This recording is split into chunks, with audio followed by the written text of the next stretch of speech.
वाराणसी के शास्त्री घाट पर कांग्रेस के प्रदेश अध्यक्ष अजय राय के नेतृत्व में संविधान संवाद रैली का आयोजन किया गया। रैली में कांग्रेस के राष्ट्रीय प्रवक्ता पवन खेड़ा, प्रवक्ता सुप्रिया श्रीनेत और सांसद इमरान मसूद शामिल हुए। रैली को संबोधित करते हुए पवन खेड़ा ने असम के मुख्यमंत्री हेमंत के द्वारा कांग्रेस सांसद गौरव गोगोई पर लगाए गए भ्रष्टाचार के आरोपों पर तीखा पलटवार किया है। उन्होंने कहा है कि मुख्यमंत्री पिछले 1 साल से अनर्गल बातें कर रहे हैं और ये जानते हुए भी आरोप लगा रहे हैं कि स्वयं उनके और उनके परिवार पर भ्रष्टाचार के आरोप हैं। देखिए, पूरी तरीके से हम लोग एकदम तैयार हैं।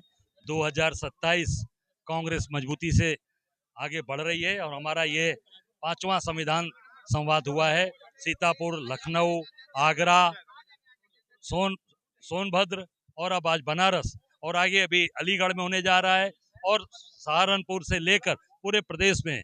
और इसका समापन हम रमाबाई मैदान में करेंगे, जहां लाखों की संख्या में हमारा उत्तर प्रदेश का कार्यकर्ता रहेगा।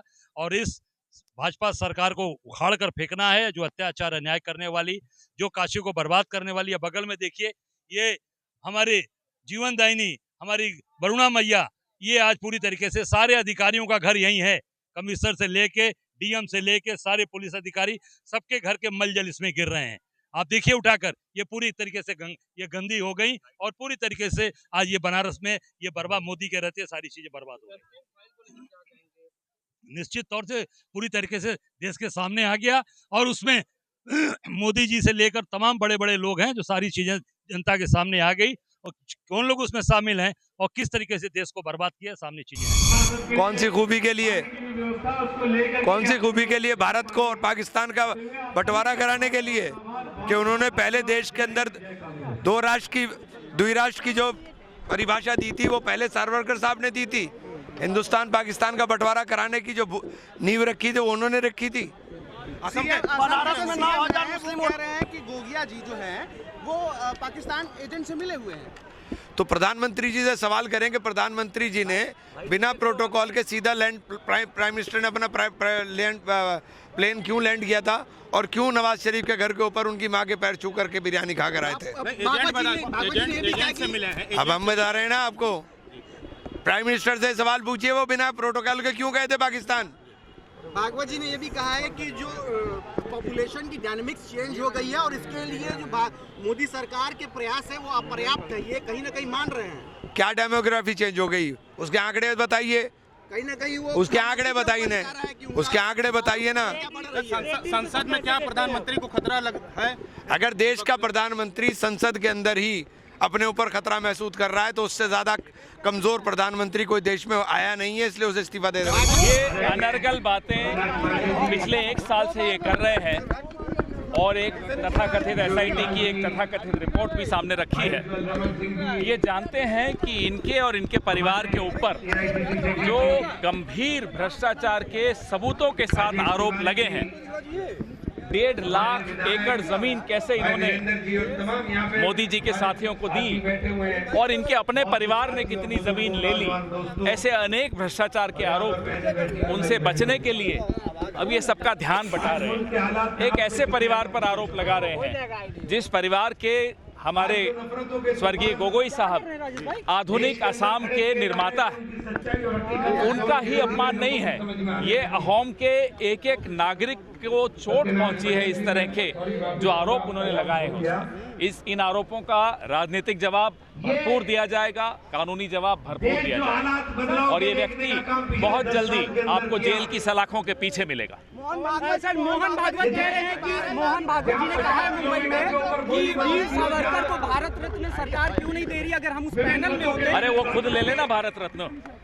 एक ऐसा संगठन जिसको अपने आप को पंजीकृत कराने की ताकत नहीं है, हिम्मत नहीं है, एक ऐसा संगठन जिसका राष्ट्र निर्माण में कोई योगदान नहीं रहा है, जब से इनका इतिहास शुरू हुआ है तब से गद्दारी का इतिहास है। इस व्यक्ति को आप सुनते क्यों हैं, मुझे ये नहीं समझ में आता। रही बात सावरकर की, तो अब माफी मांगने वालों को भारत रत्न मिलेगा, तो आप सोचिए जो लाखों लोग भारत की आज़ादी के लिए जिन्होंने अपनी कुर्बानी दी, उनकी आत्मा पर क्या गुजरेगी। पीयूष गोयल कह रहे हैं कि मेरे सामने प्रधानमंत्री को घेरा गया, वो बहुत ही डरावना दृश्य था। देखिए, जो प्रधानमंत्री साथ ही सांसदों से डर जाए, तो लोकतंत्र में उस व्यक्ति की जगह ही नहीं है।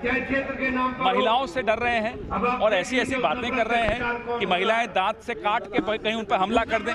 शर्म आनी चाहिए प्रधानमंत्री को और पीयूष गोयल को कि इस देश की चुनी हुई सांसदों के खिलाफ इस तरह की बातें करते हैं। ये इनकी मानसिकता दर्शाता है। सही बात यह है कि ये सवालों से डरते हैं। इनको मालूम है कि एप्स्टीन फाइल्स का सच इनके सामने आ रहा है। इन्हें मालूम है कि जनरल नरवणे की किताब इनके सामने आ रही है। इन्हें मालूम है इन्होंने एक ऐसी डील की है जो एक सरेंडर है अमेरिका के साथ।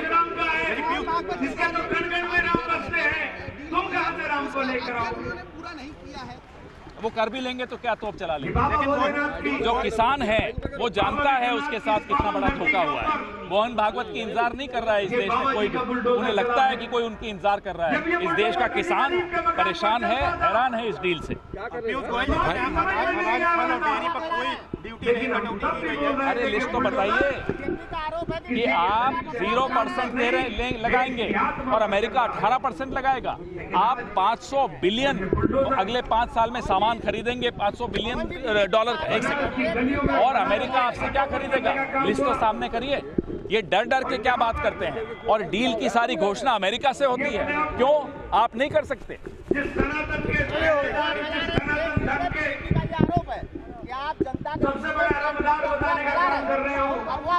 अरे यही आरोप उन्होंने तब लगाया जब किसानों के काले कानून लाए। क्या हुआ? कानून वापस लेने पड़े ना। यही आरोप तब लगाया जब भूमि अधिग्रहण का काम किया इन्होंने, वो भी वापस लेना पड़ा। जहां हम खड़े हैं यहाँ बगल में वरुणा नदी की हालत देखिए, वहां गंगा की हालत देखिए। ये तो सबके सामने है। ये गुमराह करने की तो बात नहीं है। मणिकर्णिका घाट की हालत देखिए, ये सबके सामने है। इसमें गुमराह करने की क्या बात है?